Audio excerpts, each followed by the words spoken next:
certo? Tá aí curtindo a gente. Alô, Tarcísio, um abraço pra tu, bicho. Olha, professor Marco Aurélio Freire está chegando, rapaz, para falar, rapaz, que o anúncio de novo procedimento médico de Lula mexeu com o valor do dólar e o índice da Bolsa de Valores em dia de aumento de taxa de juros. E Raquel Lira alfineta governo anterior ao celebrar crescimento do PIB pernambucano. Quem vai falar sobre tudo isso é o professor Marco Aurélio Freire. Bom dia, professor.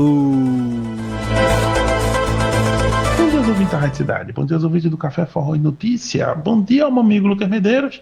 Lucas, ontem o dólar, a moeda norte-americana, fechou abaixo dos R$100 pela primeira vez desde 28 de novembro passado. Também tivemos uma alta na Bolsa de Valores, o índice Bovespa passou de 1% ontem, 1% de alta, né? E isso foi pela primeira vez também depois de muitos dias de queda.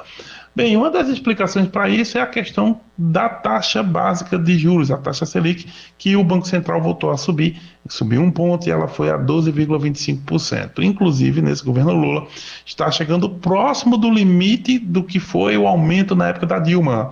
Na época da Dilma, os juros chegaram a 14,25% e já estão agora em 12,25%.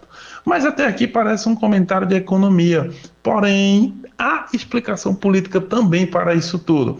É que o dólar justamente começou a baixar e a bolsa começou a subir depois que a equipe médica do presidente da República anunciou que ele vai passar por um novo procedimento cirúrgico.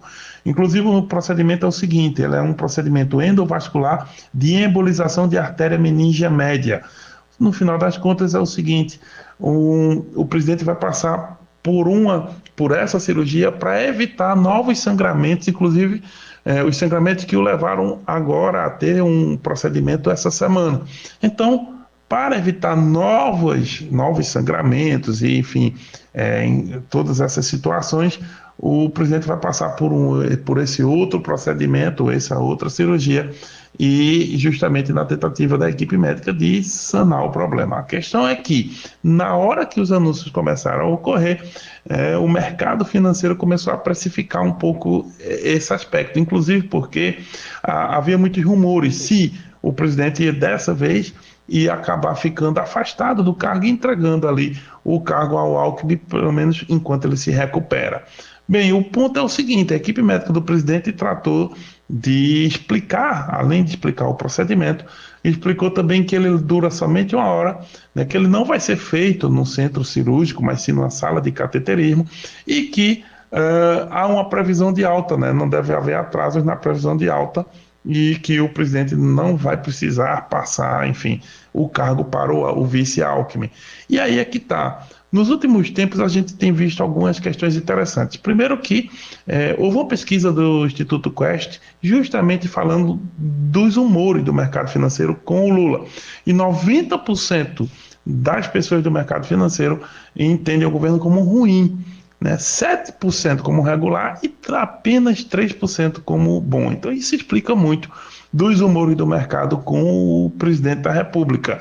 Além do mais, também há uma pressão muito grande, né, no sistema financeiro como um todo, para que o governo aumente o corte de gastos, né, faça um corte de gastos, evite, né, esse déficit que nós temos hoje, um déficit muito grande, e que justamente para isso o governo precisaria adotar medidas mais drásticas nesse sentido, e que o que nós tivemos durante o anúncio de Fernando Haddad foi uma frustração muito grande para o mercado, porque o Fernando Haddad anunciou um corte de 70 bilhões de reais, inclusive em algum tempo, não é imediato. Além disso, também anunciou uma isenção do imposto de renda para quem ganha até 5 mil reais, o que implica dizer que você teria que compensar essa arrecadação de outra forma.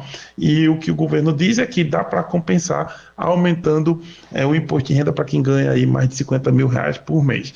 Essas medidas, né, foram consideradas tímidas pelo mercado e, de um modo geral, não caíram bem. Por isso que o dólar começou a subir nos últimos dias, desde novembro, com muita frequência, já passando da barreira dos R$100, como eu falei, e também a dificuldade no Congresso. O Lula vinha enfrentando e vem enfrentando uma dificuldade muito grande da questão da negociação dessas medidas. Além disso, há a reforma tributária que está no Senado, que também tem enfrentado barreiras, né, algumas barreiras aí durante as negociações. Por isso, né, que o estado de saúde do presidente levanta aí pelo mercado financeiro uma série de especulações mesmo, né? Muita gente, de algum modo, torce para que o Lula se afaste um tempo para que o Alckmin pudesse começar a tomar outras medidas. Porém, não é o que o Lula, né, vem sinalizando, e nem a equipe médica do presidente, que também sinaliza, né, que ele está bem, que, enfim, ao passar por esses procedimentos, né, isso vai ser resolvido, essa questão, né, do sangramento da cabeça, enfim, isso tudo foi diante de uma queda que o presidente teve há algum tempo atrás, né, e que acabou ensejando aí, criando esses problemas para o presidente. Porém, há toda uma discussão no mercado financeiro, como eu falei, e também no mundo político. Lembrando que, como nós estamos bem no finalzinho do ano, algumas das medidas têm que ser votadas ainda esse ano, antes do recesso do Congresso, e esse prazo, esse tic-tac, né, cria muito estresse na perspectiva política e na perspectiva econômica. Mas aí, a conferir.